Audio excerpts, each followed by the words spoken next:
వీక్షకులకు స్వాగతం, నమస్కారం. నేటి మన చైతన్య రథంలోని ప్రధానాంశాలు. సీఎం కార్యక్రమాల సమన్వయకర్తగా మంత్రి సత్యనారాయణరాజు నియామకం. స్త్రీ శక్తికి రాష్ట్రంలో మహిళా మండలకు ఉచిత బస్సు ప్రయాణ పథకానికి అద్భుతమైన స్పందన వస్తూ ఉంది.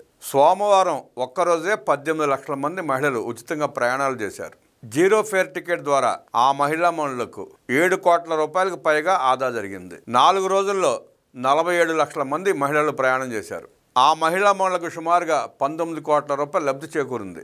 గుర్తింపు కార్డు సాఫ్ట్ కాపీ చూపించిన ప్రయాణానికి ఓకే చెప్పింది ప్రభుత్వం. ఘాట్ రూట్లలో కూడా పథకం వర్తింపు చేసింది కూటమి ప్రభుత్వం. ఈ సందర్భంగా ఉచిత బస్సు ప్రయాణ పథకంపై సీఎం చంద్రబాబు సమీక్ష నిర్వహించారు. ఏపీఎస్ఆర్టీసీ బస్సుల్లో మహిళల ఉచిత బస్సు ప్రయాణం పథకం స్త్రీ శక్తికి అద్భుతమైన స్పందన కనిపిస్తోందన్నారు ముఖ్యమంత్రి చంద్రబాబు నాయుడు. రాష్ట్రంలో స్త్రీ శక్తి పథకం అమలు తీరుపై ఆర్టీసీ ఉన్నతాధికారులతో సచివాలయంలో సీఎం చంద్రబాబు సమీక్షించారు. ఈ సందర్భంగా ఆయన మాట్లాడుతూ రోజు రోజుకి మహిళా ప్రయాణికుల సంఖ్య పెరుగుతోందన్నారు. సోమవారం ఒక్కరోజే 18 లక్షల మందికి పైగా మహిళలు జీరో ఫేర్ టికెట్తో ఆర్టీసీ బస్సులో ఉచితంగా ప్రయాణించారు. దీంతో వారికి 7 కోట్ల రూపాయలకు పైగా ఆదా అయింది. పథకం ప్రవేశపెట్టిన 4 రోజుల్లో 47 లక్షల మంది మహిళలు ఈ పథకాన్ని సద్వినియోగం చేసుకోగా దాదాపు 19 కోట్ల రూపాయల మేర వారికి ఆదా అయిందన్నారు. ఘాట్ రూట్లలోని ఆర్టీసీ సర్వీసులో కూడా స్త్రీ శక్తి పథకం అమలుకు ముఖ్యమంత్రి అంగీకారం తెలిపారు. ఈ మేరకు చర్యలు చేపట్టాలని సూచించారు. ఆర్టీసీ ఉచిత బస్సు ప్రయాణ పథకం కింద ప్రయాణించే మహిళల గుర్తింపు ధృవీకరణ కోసం ఆధార్ జిరాక్స్తో పాటు మొబైల్ డిజిటల్ లాకర్లోని సాఫ్ట్ కాపీని కూడా అనుమతించాలని ముఖ్యమంత్రి ఆదేశించారు. మరోవైపు రోజువారీ ప్రయాణంలో తమకు ఎంత మేర ఆదా అవుతుందన్న అంశాలను మహిళలు తమతో సంతోషంగా పంచుకుంటున్నట్టు సీఎంకు అధికారులు తెలిపారు. స్త్రీ శక్తి పథకం వర్తించే సర్వీసులను మహిళలు సులభంగా గుర్తించేలా బస్సు లోపల బయట బోర్డులు ఏర్పాటు చేయాలని ముఖ్యమంత్రి సూచించారు. వర్షాలపై సీఎం చంద్రబాబు సమీక్ష. ఉత్తరాంధ్రలో తాజా పరిస్థితిని ముఖ్యమంత్రికి వివరించిన సీఎస్ విజయానంద్. ప్రాణ ఆస్తి నష్టం ఉండొద్దని అధికారులకు దిశానిర్దేశం చేశారు ముఖ్యమంత్రి చంద్రబాబు నాయుడు. కాగ్ అంకెలకు వైసీపీ వక్ర భాషను చెబుతోంది అన్నారు నీలాపాలెం విజయ్ కుమార్. ఇదిగో జగన్ రెడ్డి మీ తారుమారు లెక్కలకు చెంపపెట్టు లాంటి సమాధానం ఇవ్వో కాగితాలంటూ లెక్కలు చూపిస్తూ మెట్టితో కొట్టినట్టు సమాధానం చెప్పాడు నీలాపాలెం విజయ్ కుమార్. 2014 గ్రాంట్స్ తో కలిపి ఆదాయంగా చూపుతారా అంటూ మండిపడ్డారు. గణాంకాలను తారుమారు చేసి తప్పుడు ప్రచారం చేస్తారా, బుద్ధి ఉందా, మీకు సిగ్గు ఉందా అంటూ ధ్వజమెత్తారు నీలాపాలెం విజయ్ కుమార్. బొగ్గన లేనిపోని దుష్ప్రచారం ఆపు, నీ తాంత్రిక మంత్రాల లెక్కలు జగన్ రెడ్డి నమ్ముతాడేమో కానీ ప్రజలు నమ్మే పరిస్థితులు లేరంటూ బొగ్గన రాజేంద్రనాథ్ రెడ్డి దొంగ లెక్కల చిట్టాన్ని బట్టబలి చేశారు నీలాపాలెం విజయ్ కుమార్. 904 కోట్ల రూపాయలతో రాజధానిలో మౌలిక వసతుల కల్పనకు ప్రభుత్వం ఆదేశాలు జారీ చేసింది. యుద్ధ ప్రాతిపదికన అమరావతి నిర్మాణాలు చేపట్టాలని ముఖ్యమంత్రి దిశానిర్దేశం చేశారు. ఈ సీజన్లోనే రాజధానికి ఒక రూపు రావాలంటూ అధికారులను ఆదేశించారు చంద్రబాబు. పలు కీలక ప్రాజెక్టులకు ఎస్పీవి. మంగళగిరిలో గోల్డ్ కస్టర్ కోసం భూ సమీకరణ. కృష్ణానదిపై ఐకానిక్ వంతెనకు అద్భుతమైన డిజైన్ రూపొందించారు అధికారులు. ఆమోదం తెలిపారు ముఖ్యమంత్రి. సీఎం అధ్యక్షతన 51వ CRDA అథారిటీ సమావేశం. ప్రభుత్వం ఏర్పడి 13 నెలలు మాత్రమే అయింది. 13 నెలల్లో 51 సమావేశాలు ఏర్పాటు చేశారంటే అమరావతి మీద ప్రభుత్వానికి ఉన్న దూరదృష్టి, త్వరితగతిన పూర్తి చేయాలన్న సంకల్పం ఎలాంటిదో అర్థమవుతుంది. గత పాలకుడు జగన్మోహన్ రెడ్డి 51 నిమిషాలు కూడా అమరావతి అభివృద్ధి మీద దృష్టి పెట్టలేదు. అభివృద్ధి చేసే ఉద్దేశం కూడా ఆయనకు లేదు. నాశనం చేయటం తప్ప అమరావతి పట్ల అభిమానం కానీ ప్రేమ కానీ చూపించలేదు. ఎంతసేపు అమరావతిని అబద్ధపు ప్రచారాలతో నీరుగార్చే ప్రయత్నం, తేలిక చేసే ప్రయత్నం చేశాడు తప్ప అమరావతిపై కన్నెత్తి కూడా చూడలేదు. అమరావతి రైతుల్ని చూడలేక పరదాలు కట్టుకుని తిరిగిన ముఖ్యమంత్రిని ఈయనే చూసాం. 3 రోజుల్లో ఆంధ్రప్రదేశ్కి యూరియా 29,000 మెట్రిక్ టన్నుల యూరియా పంపేందుకు కేంద్ర మంత్రి నడ్డా అంగీకారం తెలిపారు. నిన్న ఢిల్లీ పర్యటనలో భాగంగా నడ్డాను కలిసి లోకేష్ విజ్ఞప్తి చేసిన సందర్భంగా 29,000 మెట్రిక్ టన్నుల యూరియాని ఆంధ్రప్రదేశ్ పంపించడానికి మంత్రివర్యులు నడ్డా అంగీకరించారు. త్వరితగతిన BPCL రిఫైనరీ పూర్తి చేయమన్నట్టు విజ్ఞప్తి చేశారు మంత్రి నారా లోకేష్. నిర్మాణానికి సహకారం అందించాలని కేంద్ర పెట్రోలియం మంత్రికి లోకేష్ వినతి సమర్పించారు.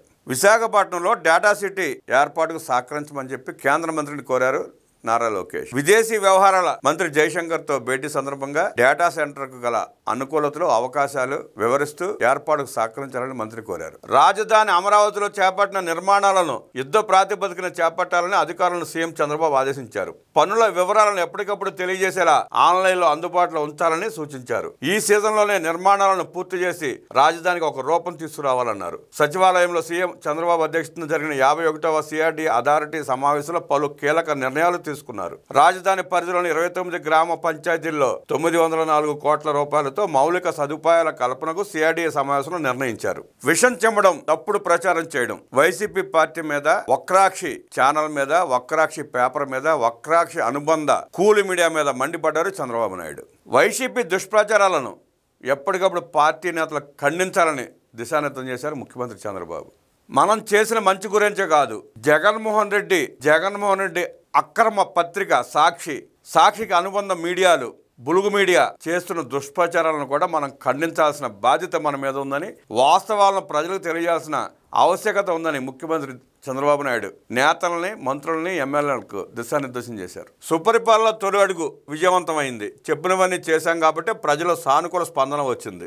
సంవత్సరం పాలనలో కూటమి ప్రభుత్వం చేసిన మంచి కార్యక్రమాలని, అభివృద్ధి కార్యక్రమాలని, సంక్షేమ కార్యక్రమాలని, రోడ్ల అభివృద్ధిని, తెచ్చిన పరిశ్రమల్ని, తేబోతున్న పరిశ్రమల్ని, కల్పించబోతున్న ఉద్యోగాలని ప్రజలకు స్పష్టంగా వివరించబట్టే సుపరిపాలన తొలడుగు సక్సెస్ అయిందని ముఖ్యమంత్రి సందర్భంగా తెలియజేశారు. 1,20,00,000 గడపలకి టీడీపీ నాయకులు, జనసేన నాయకులు, బీజేపీ నాయకులు, ఎమ్మెల్యేలు, మంత్రులు, ఎంపీలు వారిని కలిసి ప్రభుత్వం చేసిన కార్యక్రమాలను చెప్పి వారి సాధక బాధలు విని అద్భుతంగా పూర్తి చేశారు సుపరిపాలన తొలడుగు కార్యక్రమాన్ని. జగన్మోహన్ రెడ్డి పిలిపించాడు రీకాల్ చంద్రబాబు అని, మెట్టితో కొట్టాడు సమాధానం చెప్పారు ప్రజలు. రెండో రోజు పత్తాలేరు వైఎస్ఆర్ కాంగ్రెస్ పార్టీ నాయకులు. కనీసం జగన్మోహన్ రెడ్డి సొంత నియోజకవర్గంలో కూడా కార్యక్రమాన్ని చేపట్టలేకపోయారు. అక్కడ చేపట్టిన మన జడ్పీటీసీ ఎన్నికలు ఎలా అయితే ప్రజలు చాచి కొట్టారో అలా కొడతారని భయంతో అర్థమయ్యే కార్యక్రమం చేపట్టాల. పేపర్ పులికి మళ్ళీ పేపర్ స్టేట్మెంట్లు తప్ప క్షేత్రస్థాయిలో ఏ కార్యక్రమాన్ని చేపట్టలేని అసమర్థ పార్టీ వైఎస్ఆర్ కాంగ్రెస్ పార్టీ. నెలాఖరుకు పార్టీ కమిటీలను పూర్తి చేస్తామన్నారు ముఖ్యమంత్రి. పులివెందుల ఒంటిమిట గెలుపుపై నాయకులకు, కార్యకర్తలకు అభినందనలు తెలియజేశారు ముఖ్యమంత్రి చంద్రబాబు. ప్రజలను భయపెట్టేలా వైసీపీ దుష్ప్రచారం చేస్తా ఉందన్నారు మంత్రి నిమ్మల రామానాయుడు.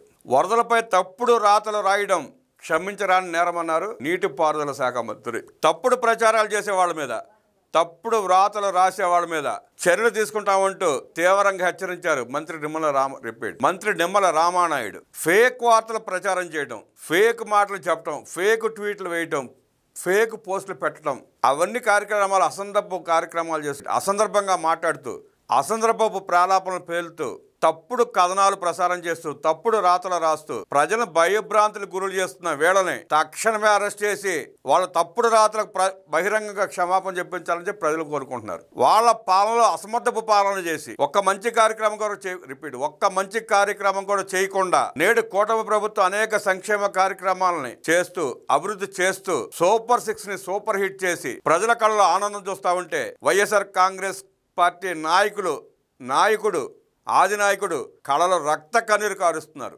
దోచుకోవడానికి పనికొచ్చే స్కీమ్ తప్ప ప్రజలకు ఉపయోగపడే స్కీమ్ కానీ, రాష్ట్ర అభివృద్ధికి తోడ్పడే స్కీమ్ కానీ, రాష్ట్ర అభివృద్ధి కోసం తీసుకొచ్చిన పరిశ్రమ కానీ చెప్పుకోలేని సన్నాసులు వెధవలు వరదల మీద, వర్షాల మీద, అమరావతి మీద తప్పుడు కథనాలు ప్రసారం చేస్తూ, తప్పుడు రాతలు రాస్తూ, తప్పుడు ప్రచారం చేస్తున్నారు. అలాంటి వారి తోలు తీసి ప్రజల ముందు నిలబడతామంటూ వార్నింగ్ ఇచ్చారు మంత్రి నిమ్మల రామానాయుడు.